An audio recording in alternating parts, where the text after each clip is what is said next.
வணக்கம்.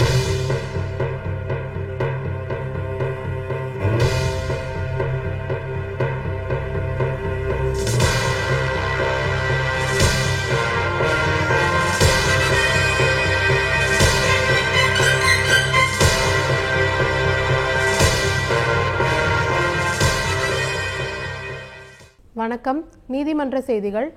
விருதுநகர் மாவட்ட சட்டப்பணிகள் ஆணைக்குழுவின் சார்பில் ஸ்ரீவில்லிபுத்தூர் அருகே உள்ள பிள்ளையார் நத்தம் கிராமத்தில் உள்ள அரசு மேல்நிலைப் பள்ளியில் போதைப் பொருட்களால் ஏற்படும் தீங்குகள் பற்றிய விழிப்புணர்வு முகாம் கடந்த 24/9/2025 அன்று நடைபெற்றது.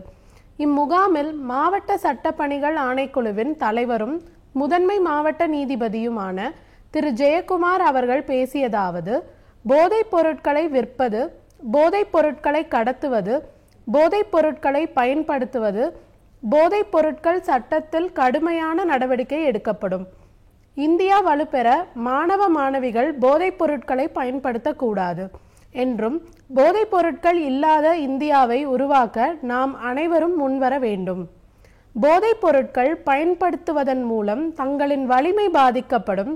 படிக்கும் வயதில் நன்றாக படித்து தங்களது குடும்ப சூழ்நிலைகளை உணர்ந்து வாழ்க்கையில் வெற்றி பெற வேண்டும். போதைப் பொருட்களை பயன்படுத்துவோர்களை மாணவ சமுதாயம் திருத்த வேண்டும். மாணவ சமுதாயத்தின் மாற்றத்தால் இந்தியா வலுப்பெறும் என்று பேசினார். இந்நிகழ்ச்சியில் மாவட்ட சட்டப்பணிகள் ஆணைக்குழுவின் செயலாளரும் சார்பு நீதிபதியுமான திருமதி அகிலா தேவி, தலைமை குற்றவியல் நீதிபதி திரு வீரனன் மற்றும் பள்ளி தலைமை ஆசிரியர் உட்பட பலர் கலந்து கொண்டனர். சிவகங்கை மாவட்டம் திரிபுவனம் வட்ட சட்டப்பணிகள் குழுவின் சார்பில் கடந்த 25/9/2025 அன்று தனித்து வாழும் பெண்களுக்கான கூட்டமைப்பு அரங்கில் பெண் குழந்தைகள் திருமணம் குறித்த விழிப்புணர்வு திட்டம் ஆஷா முகாம் நடைபெற்றது. இம்முகாமில் வட்ட சட்டப்பணிகள் குழுவின் தலைவரும் சார்பு நீதிபதியுமான திரு ஆர் வெங்கடேஷ் பிரசாத் அவர்கள் தலைமை வகித்து பேசுகையில், குழந்தை திருமணம் நடைபெறுவதால் சமூகத்தில் ஏற்படும் பாதிப்புகள் குறித்தும் போக்சோ சட்டம் மற்றும் தண்டனைகள் குறித்து விளக்கி பேசினார். இந்நிகழ்ச்சியில் வழக்கறிஞர்கள் திரு வேல்முருகன், திருமதி என்ஆர் சரஸ்வதி மற்றும் மாவட்ட குழந்தைகள் நல அலுவலர் திரு துரை, மாவட்ட சமூக அலுவலர் திருமதி ரதிதேவி ஆகியோர் கலந்து கொண்டு சிறப்புரை ஆற்றினார்கள். சிவகங்கை மாவட்ட சட்டப்பணிகள் ஆணைக்குழுவின் சார்பில் காரைக்குடி அழகப்பா பல்கலைக்கழகத்தில் ஃபேமிலி வெல்ஃபேர் லா, குடும்ப நலச் சட்டம் குறித்த விழிப்புணர்வு முகாம் கடந்த 26/9/2025 அன்று நடைபெற்றது. இம்முகாமில் மாவட்ட சட்டப்பணிகள் ஆணைக்குழு செயலாளரும் சார்பு நீதிபதியுமான திருமதி வி ராதிகா அவர்கள் பேசுகையில் குடும்ப நலச் சட்டம் குறித்தும் மாவட்ட சட்டப்பணிகள் ஆணைக்குழுவின் செயல்பாடுகள் குறித்தும் விளக்கி பேசினார். இம்முகாமில் அழகப்பா பல்கலைக்கழக துணைவேந்தர் திரு ஜி ரவி சிறப்புரை ஆற்றினார்.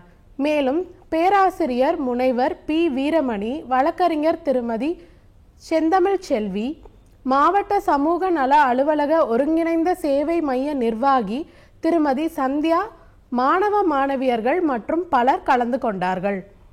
தர்மபுரி மாவட்ட சட்டப்பணிகள் ஆணைக்குழுவின் சார்பில் மலைவாழ் மக்களுக்கான சட்ட விழிப்புணர்வு முகாம் வத்தல் மலையில் கடந்த 26/9/2025 அன்று நடைபெற்றது. இம்முகாமில் மாவட்ட சட்டப்பணிகள் ஆணைக்குழுவின் செயலாளரும் சார்பு நீதிபதியுமான திருமதி தமயந்தி அவர்கள் தலைமை வகித்து மலைப்பகுதியில் வசிக்கும் பழங்குடியினர் மற்றும் வனப்பகுதியில் வாழும் மக்களுக்கு சட்டப்பணிகள் ஆணைக்குழு மூலமாக வழங்கப்படும் சட்ட சேவைகள் குறித்து விரிவாக பேசினார். இதேபோல் பல்வேறு சட்ட உரிமைகள் பற்றியும் அவற்றை பெறும் வழிமுறைகள் குறித்தும் விளக்கம் அளித்தார். இந்த முகாமில் விழிப்புணர்வு குறித்த விவரங்கள் அடங்கிய துண்டு பிரசுரங்களும் வத்தல் மலை சுற்று வட்டார கிராமங்களை சேர்ந்த மலைவாழ் மக்களுக்கு வழங்கி விழிப்புணர்வு ஏற்படுத்தப்பட்டது. இந்நிகழ்ச்சியில் வழக்கறிஞர் அசோக்குமார், தாசில்தார் திரு ராஜராஜன், துணை வட்டார வளர்ச்சி அலுவலர் திரு பாலாஜி, கிராம நிர்வாக அலுவலர் திரு கலையரசு போன்றோர் கலந்து கொண்டனர். கோயம்புத்தூர் மாவட்ட சட்டப்பணிகள் ஆணைக்குழுவின் சார்பாக போதைப் பொருட்களால் ஏற்படும் தீங்கு பற்றிய விழிப்புணர்வு முகாம் ஸ்ரீ நேரு மகா வித்யாலயா கலை மற்றும் அறிவியல் கல்லூரியில் கடந்த 30/9/2025 அன்று நடைபெற்றது. இம்முகாமில் மாவட்ட சட்டப்பணிகள் ஆணைக்குழுவின் செயலாளரும் சார்பு நீதிபதியுமான திரு ரமேஷ் அவர்கள் தலைமை வகித்து பேசுகையில், போதைப்பொருள் மனிதனின் உயிர்கொல்லியாக செயல்படுகிறது. அதன் விளைவுகள் குறித்து அறியாத இளைஞர்கள் இப்பழக்கத்திற்கு அடிமையாகி விடுகிறார்கள். அவர்கள் குடும்பம் பாதிப்படைகிறது. உடல்நிலை பாதிப்பதோடு மட்டும் அல்லாமல் மனதளவில் ஏற்படும் பாதிப்புகள் குறித்தும் சமூகத்தில் போதை பழக்கம் ஏற்படுத்தும் தாக்கம் குறித்து சட்ட விழிப்புணர்வு ஏற்படுத்தினார். மேலும் போதைப்பொருள் சம்பந்தமாக நீதிமன்றத்தில் வரும் வழக்குகள், மாணவர்களின் போதைப்பொருள் பழக்கத்தால் பெற்றோர் மற்றும் குடும்பத்தில் உள்ள பெண்களுக்கு ஏற்படும் துயரங்கள் குறித்து பல்வேறு வழக்குகளை உதாரணம் காட்டி எடுத்துரைத்தார். இந்நிகழ்ச்சியில் கல்லூரி முதல்வர் திரு போ. சுப்பிரமணி, மேலாண்மை துறை இயக்குனர் திரு கு. முத்துக்குமார், மேலும் மாவட்ட சட்ட பணிகள் ஆணைக்குழுவின் பட்டியல் வழக்கறிஞர்கள் மற்றும் நாட்டு நலப்பணி திட்ட அலுவலர்கள் திரு கார்த்திக், திரு யோகானந்த், திரு முத்துமணி மற்றும் கல்லூரி மாணவர்கள் உட்பட பலர் கலந்து கொண்டார்கள். புதுக்கோட்டை மாவட்டம் அறந்தாங்கி வட்ட சட்ட பணிகள் குழு மற்றும் நைனா முகமது மகளிர் கலை மற்றும் அறிவியல் கல்லூரியில் குடும்ப நல சட்டங்கள் தொடர்பாக சட்ட விழிப்புணர்வு முகாம் கடந்த 30/9/2025 அன்று நடைபெற்றது. இந்நிகழ்வில் அறந்தாங்கி வட்ட சட்டப்பணிகள் குழுவின் தலைவரும் சார்பு நீதிபதியுமான திருமதி உமா மகேஸ்வரி அவர்கள் தலைமை வகித்து பேசுகையில், பட்டங்கள் ஆள்வதும் சட்டங்கள் செய்வதும் பாரினில் பெண்கள் நடத்த வந்தோம் என்ற மகாகவி சுப்பிரமணிய பாரதியாரின் வரிகளுக்கு ஏற்ப இந்த கல்லூரியில் இங்கே அமர்ந்திருக்கின்ற அனைத்து மாணவிகளையும் பார்க்கும்போது மகிழ்ச்சியாக உள்ளது. இந்த சமுதாயத்தில் பெண்கள் கல்வி அறிவு பெற வேண்டும் என்பது அவசியமான ஒன்றாகும். பழங்காலத்தில் ஆணாதிக்கம் அதிகமாக இருந்து பெண்கள் நிறைய பாதிப்புக்கு உள்ளானார்கள். விலங்குகளில் கூட ஆடு, மாடு, கோழி ஆகிய உயிரினங்களில் பெண் உயிரினம் வேண்டும். ஆனால் மனித சமுதாயத்தில் மட்டும் பெண் குழந்தைகள் வேண்டாம் என்று கள்ளிப்பால் கொடுத்து கொல்லும் நிலை இருந்த காலகட்டத்தில் இருந்து கல்வி அறிவு பெற்றதனால் மட்டுமே இன்று அதிக பெண்கள் நன்றாக படித்து மிக உயர்ந்த பதவிக்கு வரும் அளவிற்கு சமுதாயம் முன்னேறி உள்ளது. எனவே பெண்கள் கல்வி அறிவு பெற வேண்டும். அதுபோல பள்ளி படிப்புகளிலும் கல்லூரிகளிலும் பஸ் மற்றும் ரயில் பயணங்களில் பெண்களுக்கு எதிராக நடக்கும் நிகழ்வுகள் சரியா தவறா என்பது கூட புரிந்து கொள்ளும் அளவிற்கு தெரியாத காலகட்டத்தில் இருந்து இன்று ஒவ்வொரு செயல்களுக்கும் எது குட் டச், எது பேட் டச், எது தவறான பார்வை, எது தவறான தொடுதல், எது தவறான நடத்தை என்பதை புரிந்து கொள்ளும் அளவிற்கு இந்த சமுதாயம் பெண்களின் கல்வி அறிவால் முன்னேறியுள்ளது. பெண்களை சார்ந்தே சட்டங்கள் உள்ளன. இதில் குழந்தைகளாக இருக்கும்போது ஏற்படும் பாலியல் தொந்தரவு கொடுமைகள், கொடூரமான சில நிகழ்வுகளுக்கு போக்சோ சட்டம் என்று உள்ளது.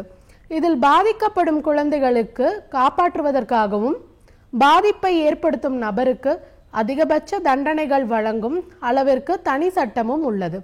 கல்லூரி பருவத்தில் வரும்போது ஆண்களால் ஈவ்டீசிங், அதாவது கேலி வதை செய்தல், பகடி போன்ற பிரச்சனைகள் ஏற்படுவதால் கல்லூரி படிப்பை பெண்கள் இடையில் நிறுத்தம் செய்யும் அளவிற்கு சூழ்நிலை உருவாகிறது. இவ்வாறு ஏற்படும் பொது அனைத்து விளைவுகளுக்கும் அந்த கல்வி நிறுவனமே பொறுப்பு என்றும், திருமண வாழ்க்கை அமையும் போது ஒரு பெண் பாதுகாப்பிற்கு குழந்தை திருமண தடை சட்டத்தின்படி குறைந்தபட்சம் 18 வயது நிறைவடைந்த பெண்ணுக்கு திருமணம் செய்ய வேண்டும். அதற்கு கீழ் உள்ள வயதில் திருமணம் செய்தால் அது குழந்தை திருமண சட்டப்படி தவறான ஒன்றாகும். அந்த குற்றச் செயலில் ஈடுபடும் பெற்றோருக்கும் உறவினருக்கும் கடுமையான தண்டனை வழங்கப்படும் என்றும் பேசினார்.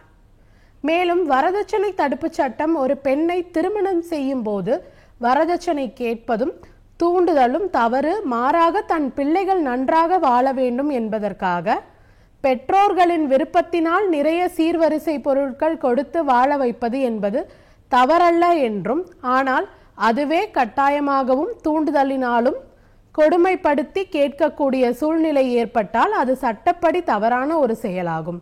பெண்கள் வன்கொடுமை தடுப்பு சட்டத்தின்படி திருமணமான ஒரு பெண்ணை கொடுமைப்படுத்துதல், துன்புறுத்துதல் மற்றும் குடும்ப வாழ்க்கையில் ஏற்படும் பிரச்சனையில் அந்த குடும்பத்தில் அல்லது அந்த வீட்டில் பெண்ணை வாழ விடாமல் தடுப்பது குற்றமாகும்.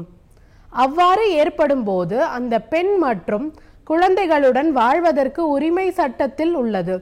முந்தைய காலத்தில் தான் சட்டங்களை பற்றி நீதிபதிகளும் வழக்கறிஞர்களும் மட்டும் தெரிந்து கொள்ளும் நிலையில் இருந்தது.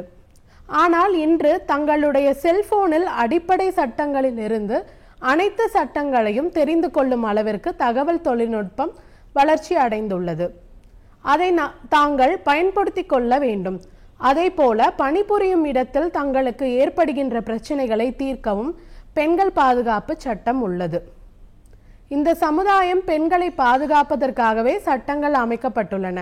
மேற்கண்ட அனைத்து சட்டங்களையும் பெண்கள் சரியான வழியிலேயே பயன்படுத்த வேண்டும், தவறான வழியில் பயன்படுத்தக்கூடாது என்று பேசினார். மேற்கண்ட அனைத்து சட்டங்கள் குறித்த ஆலோசனைகள் மற்றும் உதவிகளும் பெற மாவட்ட சட்டப்பணிகள் ஆணைக்குழு மற்றும் வட்ட சட்டப்பணிகள் குழு செயல்பட்டு வருகின்றன. சட்டப்பணிகள் குழுவை அணுகி மேற்கண்ட சட்ட உதவிகளை பெறலாம். தாங்கள் வீட்டில் இருந்தபடியே சட்ட ஆலோசனை பெறுவதற்கும் தேசிய சட்டப்பணிகள் ஆணைக்குழுவின் இலவச எண்ணான 1510 என்ற எண்ணை தொடர்பு கொண்டு ஆலோசனை பெறலாம்.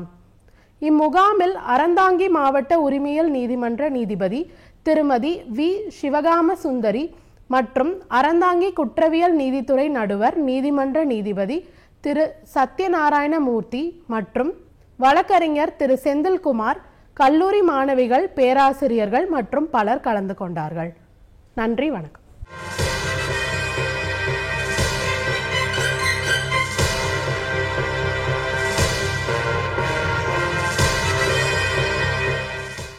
வணக்கம்.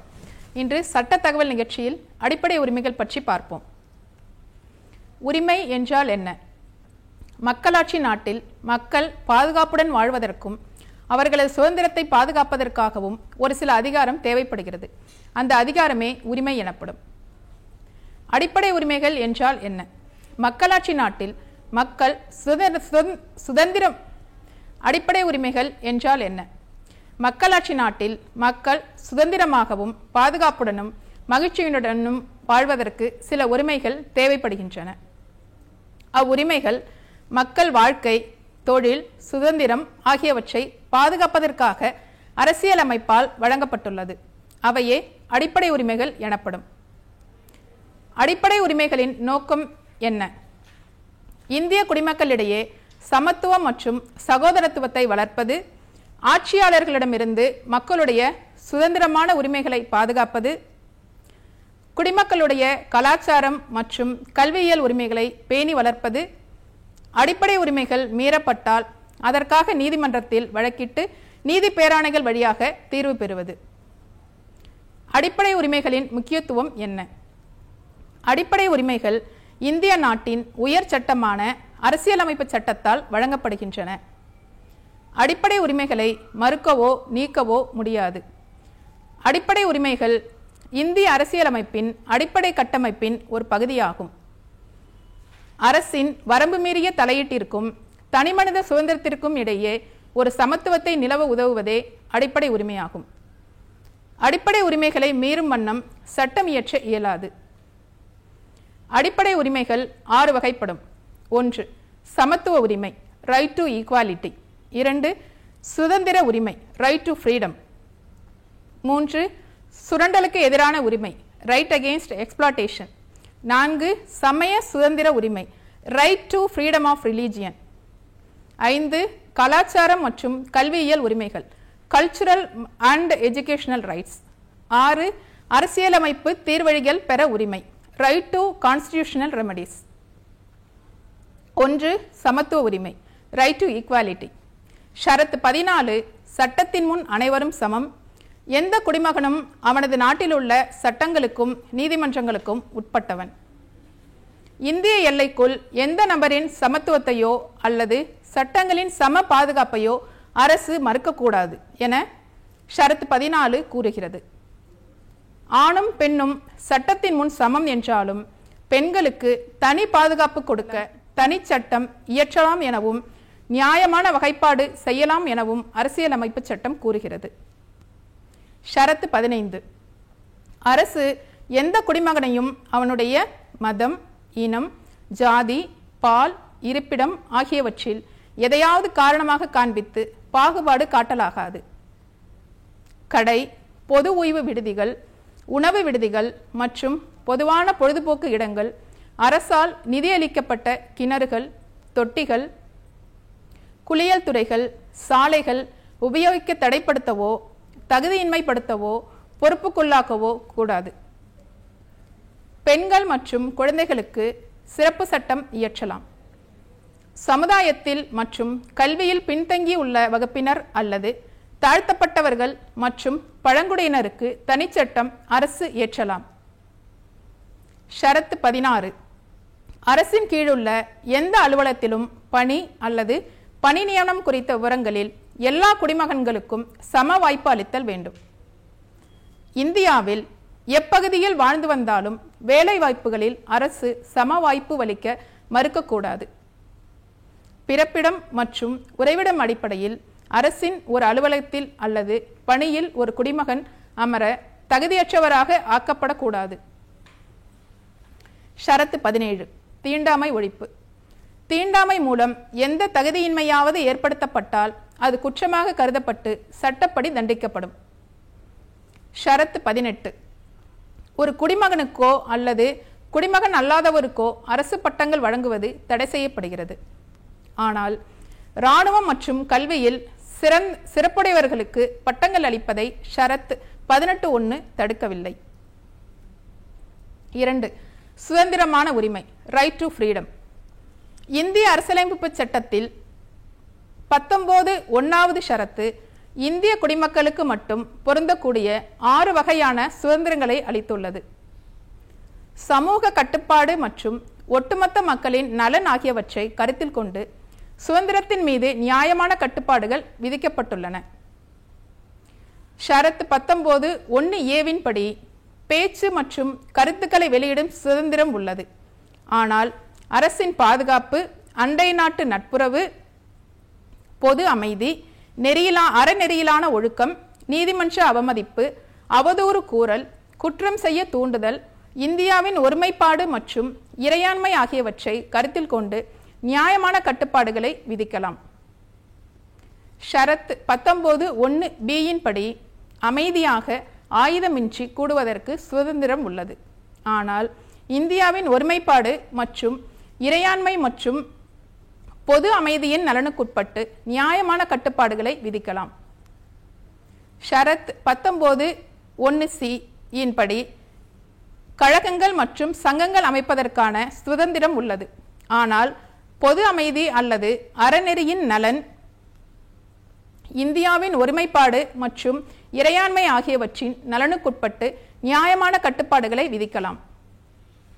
ஷரத் 1(d) படி இந்தியா முழுவதும் சென்று வர சுதந்திரம் உள்ளது. ஆனால் பொதுமக்களின் நலன் மற்றும் பழங்குடியினரின் நலனை பாதுகாக்கும் பொருட்டு நியாயமான கட்டுப்பாடுகளை விதிக்கலாம். ஷரத் 1(e) படி இந்தியாவிற்குள் எப்பகுதியிலும் தங்கி வாழும் உரிமை உள்ளது. ஆனால் பொதுமக்களின் நலனுக்குட்பட்டு நியாயமான கட்டுப்பாடுகளை விதிக்கலாம். ஷரத் 19(1)(f) படி சொத்துரிமை அடிப்படை உரிமையாக இருந்தது. ஆனால் அது 44வது சட்ட திருத்தத்தின்படி அடிப்படை உரிமை அந்தஸ்திலிருந்து நீக்கப்பட்டு ஷரத் 300 சாதாரண உரிமையாக சேர்க்கப்பட்டுள்ளது.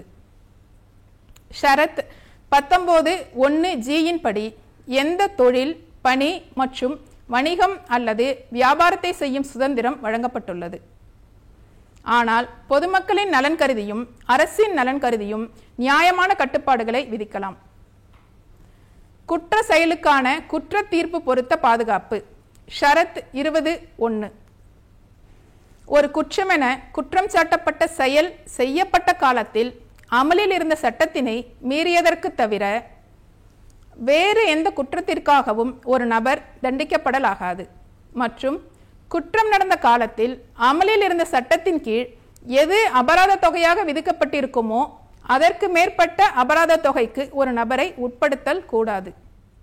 ஷரத் 20(2) படி எந்த நபரும் ஒரே குற்றத்திற்கு ஒரு தடவைக்கு மேல் குற்ற வழக்கு இடப்பட்டு தண்டிக்கலாகாது.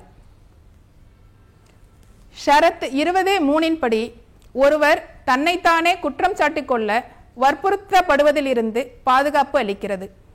ஒரு குற்றத்திற்காக குற்றம் சாட்டப்பட்டுள்ள ஒரு நபர் தனக்கே எதிராக ஒரு சாட்சியாக ஆக்கப்படுவதற்கு வற்புறுத்தக்கூடாது என ஷரத் 23 கூறுகிறது. ஷரத் 21 படி வாழ்க்கை மற்றும் தனிப்பட்ட சுதந்திரத்திற்கான பாதுகாப்பு. எந்த நபரின் வாழ்க்கையையும் அல்லது தனிநபர் சுதந்திரத்தையும் சட்டத்தால் ஏற்படுத்தப்பட்ட நடைமுறைகளில் தவிர பிற வழிகளில் மீறுதலாகாது என கூறப்பட்டுள்ளது. 21A கல்வி கற்பதற்கான உரிமை. 6 முதல் 14 வயதுள்ள சிறார்கள் அனைவருக்கும் இலவச கட்டாய கல்வி அளிக்க அரசு ஏற்பாடு செய்தல் வேண்டும். ஷரத் 22 சில சூழ்நிலைகளில் கைது செய்தல் மற்றும் சிறை வைத்தலுக்கு எதிரான பாதுகாப்பு. கைது 2 வகைப்படும். 1 சாதாரண குற்றவியல் சட்டத்தின் கீழ் கைது. 2 தடுப்பு காவல் சட்டத்தின் கீழ் கைது. ஷரத் 22(1) சாதாரண சட்டத்தின் கீழ் கைது செய்யப்பட்ட நபர்களுக்கான உரிமைகள். 1 கைது செய்யப்படுபவருக்கு கைது செய்வதற்குண்டான காரணங்களை எவ்வளவு விரைவாக தெரிவிக்க முடியுமோ அவ்வளவு விரைவாக தெரிவித்தல் வேண்டும். 2 கைது செய்யப்பட்டவர் தன் விருப்பப்படி ஒரு வழக்கறிஞரை நியமித்துக் கொள்ளலாம். அவர் ஏழ்மை நிலையில் இருப்பின் அரசே அவருக்காக ஒரு வழக்கறிஞரை நியமிக்கும். ஆனால் ஒருவர் ஏற்கனவே தக்க நீதிமன்றத்தால் தண்டனை அளிக்கப்பட்டு சிறைப்படுத்தப்பட்டிருப்பின் அவருக்கு இவ்வுரிமை கிடையாது. தடுப்பு காவல் சட்டத்தின் கீழ் சிறைப்படுத்தப்பட்ட நபர்கள். தடுப்பு காவல் என்பது ஒரு குற்றம் ஒரு நபரால் செய்யப்படாமல் தடுக்க அந்நபரை அக்குற்றம் செய்வதற்கு முன்பே காவலில் வைப்பதாகும். அவ்வாறு காவலில் வைப்பதற்கு ஒரே நிபந்தனை யாதெனில் அவரால் சமுதாயத்திற்கு தீங்கோ அல்லது அரசியல் பாதுகாப்பிற்கு அபாயமோ விளைவிக்கப்படலாம் என நம்புவதற்கு நியாயமான காரணங்கள் அடிப்படையாக இருத்தல் வேண்டும். ஆலோசனை குழு.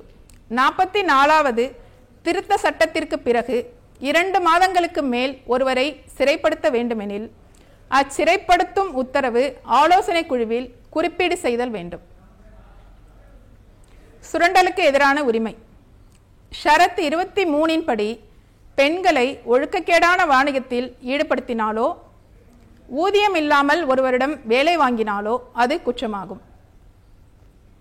ஷரத் 24 படி 14 வயதிற்குட்பட்ட குழந்தைகள் யாரும் தொழிற்சாலையிலோ அல்லது சுரங்கத்திலோ பணியில் ஈடுபடுத்தக்கூடாது. சமயம் அல்லது மத சுதந்திர உரிமை. ஷரத் 25(1) படி பொது அமைதி, ஒழுங்கு, சுகாதாரம், அறநெறி ஆகியவற்றுக்கும் அடிப்படை உரிமைகளுக்கும் உட்பட்டு எல்லோருக்கும் தங்கள் உளநெறிக்கும் உகந்ததாகப்படும் சமய நம்பிக்கையை கொள்ளவும் சுதந்திரமாக அதனை பின்பற்றவும் மற்றவர்களுக்கு அதன் உண்மையை உணர்த்தி பரப்பவும் குடிமக்கள் அனைவருக்கும் சட்ட உரிமையை பெற்றுள்ளார்கள். எனினும் பொருளாதாரம் சமய நடைமுறையுடன் சேர்ந்த நீதி, அரசியல் அல்லது மற்ற சமய சார்பற்ற நடவடிக்கைகளை ஒழுங்குபடுத்த அல்லது கட்டுப்படுத்த அரசு சட்டமியற்ற அதிகாரம் பெற்றுள்ளது. ஷரத் 26 சமயம் பற்றிய விவரங்களை மேலாண்மை செய்து கொள்ளும் உரிமைகள். அரசியலமைப்பு சட்டம் 26வது ஷரத்து பொது அமைதி, ஒழுங்கு, அறநெறி, சுகாதாரம் ஆகியவற்றின் நலனுக்குட்பட்டு ஒவ்வொரு சமயமும் அதற்குரிய அற நோக்கங்களை ஏற்படுத்திக் கொள்ளும் உரிமையை பெறுகின்றன. சமயம் சம்பந்தமாக எல்லா விவகாரங்களையும் மேலாண்மை செய்து கொள்ளும் உரிமையை பெற்றிருக்கிறது. அசையும் சொத்துக்களையும் அசையா சொத்துக்களையும் சேர்த்து கொள்ளவும் உரிமையாக்கிக் கொள்ளவும் உரிமை பெற்றுள்ளது. அவ்வாறு சேர்த்து சமய கூட்டங்களுக்கு உரிமையாக்கி கொண்ட சொத்துக்களை சட்டங்கள் கூறும் முறையில் நிர்வகித்துக் கொள்ளவும் உரிமை பெற்றிருக்கிறது. ஷரத் 27 வரி விதிப்பும் சமய வளர்ச்சியும். ஷரத் 27 படி எச்சமயத்திற்கும் அல்லது அதன் உட்பிரிவிற்கும் வரி விதித்து அவ்வரி விதிப்பின் வருவாயை சமய வளர்ச்சிக்கும் முன்னேற்றத்திற்கும் செலவு செய்யும் நோக்கத்துடன் எந்த ஒரு குடிமகனும் வரிப்பணம் கட்ட வேண்டுமென்று வற்புறுத்தக்கூடாது. கல்விக்கூடங்களில் சமய போதனைகளின் மீதான கட்டுப்பாடு.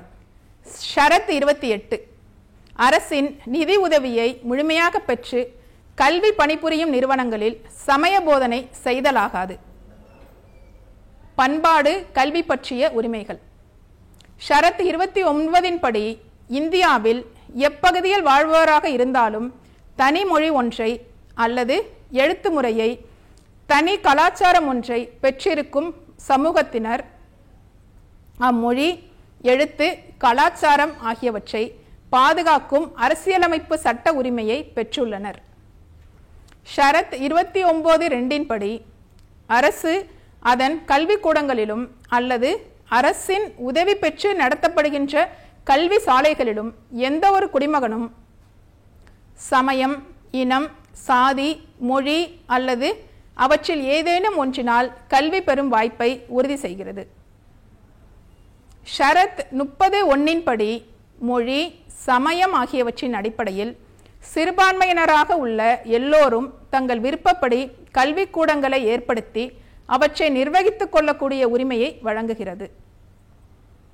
ஷரத் 30(2) படி அவ்வாறு தோற்றுவித்து நிர்வகிக்கப்பட்டு வரும் கல்விக்கூடங்களை சிறுபான்மையினர் கல்விக்கூடங்கள் என வேறுபாடு காட்டி அரசு நிதியுதவி வழங்குவதில் பாரபட்சம் காட்டக்கூடாது.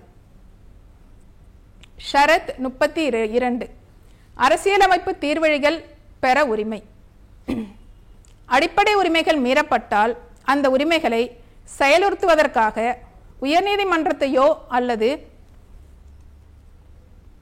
உச்சநீதிமன்றத்தையோ அணுகி நீதி பேராணைகள் மூலம் தீர்வழிகளை பெற இந்த ஷரத்து உத்தரவாதம் அளிக்கிறது.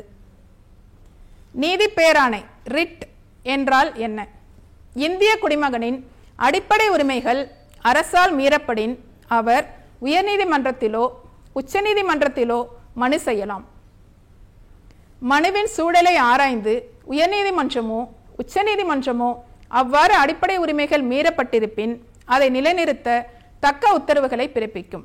அவைதான் நீதி பேராணை எனப்படும். நேயர்களே, சட்டம் தொடர்பான கேள்விகளை அனுப்ப வேண்டிய முகவரி: செயலாளர், தமிழ்நாடு மாநில சட்டப்பணிகள் ஆணைக்குழு, வடக்கு கோட்டை சாலை, மெட்ராஸ் உயர்நீதிமன்ற வளாகம், சென்னை 600104. இந்நிகழ்ச்சிகளை யூடியூபில் பார்க்க டிடி பொதிகை நீதிமன்ற செய்திகள் என்ற பக்கத்தில் பார்க்கலாம். மேலும் சட்ட உதவிக்கு தேசிய சட்டப்பணிகள் ஆணைக்குழு உதவி எண் 151000 என்ற எண்ணை தொடர்பு கொள்ளவும்.